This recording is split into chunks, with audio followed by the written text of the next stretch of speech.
पहले की सरकार आतंकवादियों को मुकदमों को वापस लेती थी और हम आतंकवादियों को ठोकने के लिए एटीएस का सेंटर बना रहे हैं। किसी अपराधी और माफिया ने किसी गरीब की संपत्ति पर, किसी व्यापारी की संपत्ति पर कब्जा करके जबरन करने का प्रयास किया तो हमने उसकी छाती पर बुलडोजर चलाने में भी कोई संकोच नहीं किया। हम लड़ते रहेंगे, लड़ते रहेंगे, लड़ते रहेंगे।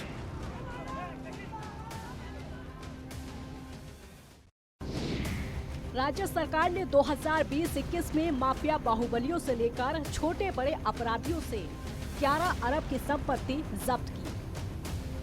गैंगस्टर गुंडा एक्ट और दूसरे एक्ट के तहत 12,000 से ज्यादा अपराधियों के खिलाफ कार्रवाई की गई।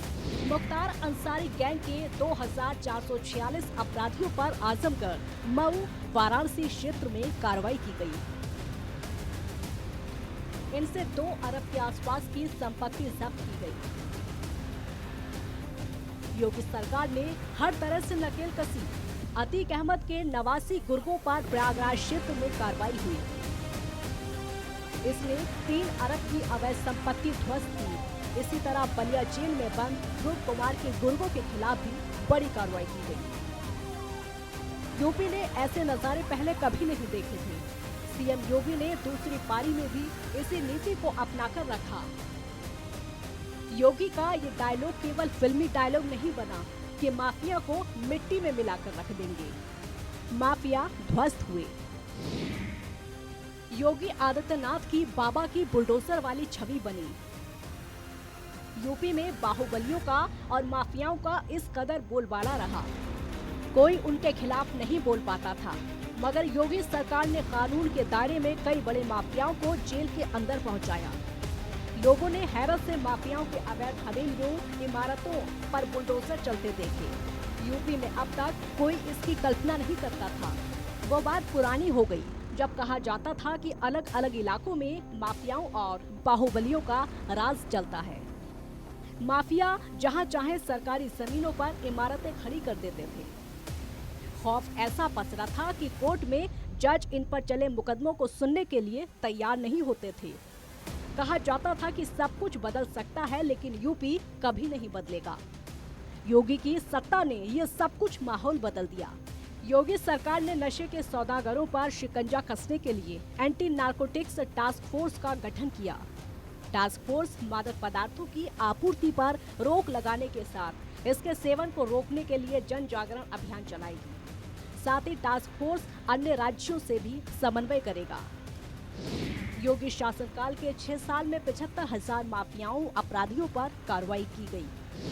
राज्य ने इनसे अवैध रूप से अर्जित की गई 11,841 करोड़ की संपत्ति जब्त की या फिर ध्वस्त की। योगी सरकार ने प्रदेश के विकास के लिए अपने पहले कार्यकाल में ही सड़कों का जाल बिछाने की दिशा में काम शुरू किया था। योगी सरकार की सोच है कि सड़कों से ही विकास आएगा, सड़कों से ही रोजगार आएगा। आज स्थिति यह है कि राज्य में 6 एक्सप्रेसवे बनकर तैयार हो गए हैं। इनमें Yamuna expressway, Noida expressway, Agra Lucknow expressway, Delhi Meerut expressway, Bundelkhand expressway शामिल है। राज्य के एक छोर से दूसरे छोर को पाटने वाली ये एक्सप्रेसवे विकास का प्रतीक बन रही है।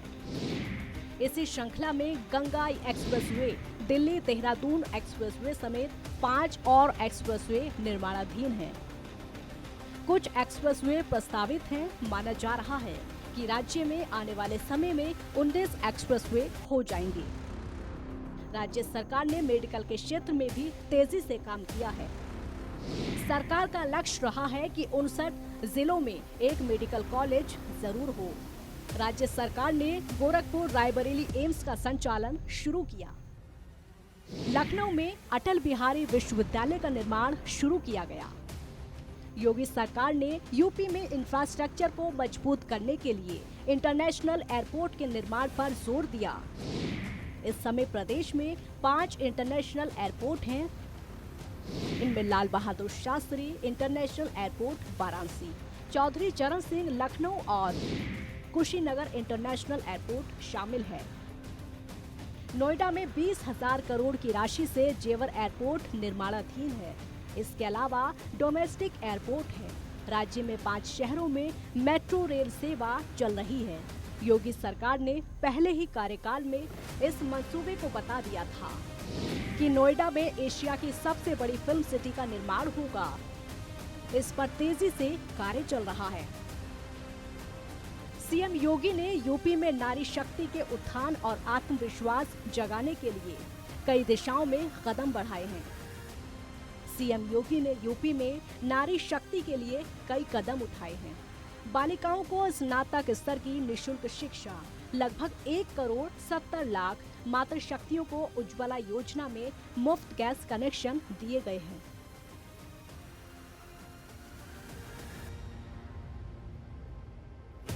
उत्तर प्रदेश सरकार की जो मैं मानता हूं सबसे बड़ी उपलब्धि है कि जो केंद्र सरकार की योजनाएं हैं उनका पूर्ण रूप से जो क्रियान्वयन हुआ है वो एक बहुत महत्वपूर्ण काम है।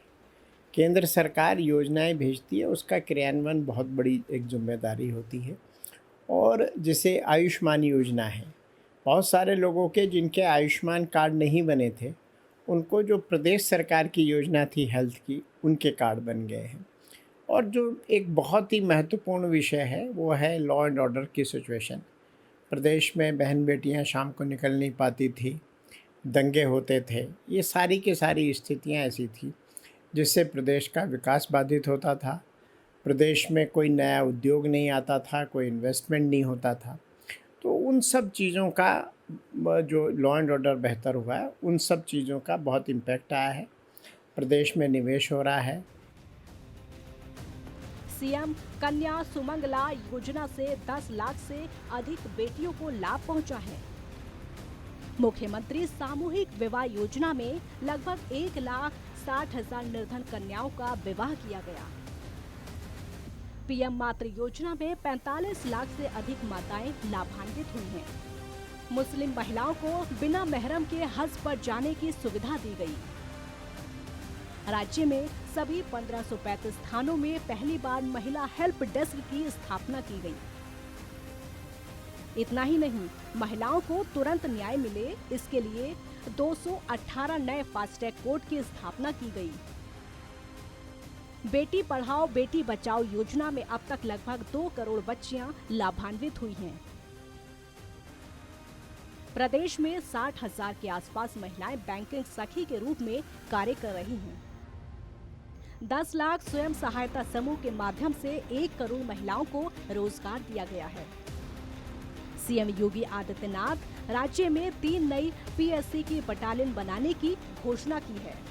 इसमें 3 बटालियन महिलाओं के लिए होंगी। योगी सरकार ने खेती किसानी को बढ़ावा देने के लिए कई कार्य किए हैं। योगी सरकार का लक्ष्य रहा है कि खेती किसानी लाभकारी हो और किसानों को उसका लाभ अधिक से अधिक मिले। पहले 4 साल में ही सरकार ने 86 लाख किसानों के 36 करोड़ के ऋण माफ किए थे। सरकार ने आगे भी इस प्रक्रिया को बनाए रखा था। गन्ना किसानों को 1.50 हजार लाख करोड़ से अधिक गन्ना मूल्य का भुगतान किया गया। राज्य में 480 लाख मीट्रिक टन चीनी का रिकॉर्ड उत्पादन हुआ। योगी सरकार ने अहम फैसला लेते हुए खानसारी इकाइयों को निःशुल्क लाइसेंस दिया। एमएसपी में 2 गुना वृद्धि हुई। पीएम किसान सम्मान निधि योजना में 2 करोड़ 60 हजार किसानों को करीब 40,000 करोड़ हस्तांतरित हुए। यूपी में खाद्यान्न उत्पादन बढ़ा। योगी सरकार ने अपनी पहली पारी में राज्य की 220 मंडियों का आधुनिकीकरण किया। साथ ही 291 ई नाम मंडी की स्थापना की। योगी सरकार ने 2017 से अब तक 46 लाख गन्ना किसानों को 1,96,000 करोड़ रुपए से अधिक का गन्ना मूल्य भुगतान किया। इसी तरह 87,991 किसानों से वित्तीय वर्ष 2022-23 से 3 लाख टन का गेहूं क्रय किया गया। किसानों के खाते में 675 करोड़ रुपए का भुगतान किया गया। पीएम किसान सम्मान निधि के तहत 2.60 करोड़ किसानों को 52,000 करोड़ की राशि की गई। इस समय राज्य में 49 जिलों में प्राकृतिक खेती की जा रही है और 18 लाख हेक्टेयर कृषि क्षेत्र का बीमा किया गया। एक ब्रेक के लिए यहाँ पर रुकेंगे, ब्रेक के बाद जल्द लौटेंगे। पहले की सरकार आतंकवादियों को मुकदमों को वापस लेती थी और हम आतंकवादियों को ठोकने के लिए एटीएस का सेंटर बना रहे हैं। किसी अपराधी और माफिया ने किसी गरीब की संपत्ति पर, किसी व्यापारी की संपत्ति पर कब्जा करके जबरन करने का प्रयास किया तो हमने उसकी छाती पर बुलडोजर चलाने में भी कोई संकोच नहीं किया। हम लड़ते रहेंगे, लड़ते रहेंगे, लड़ते रहेंगे।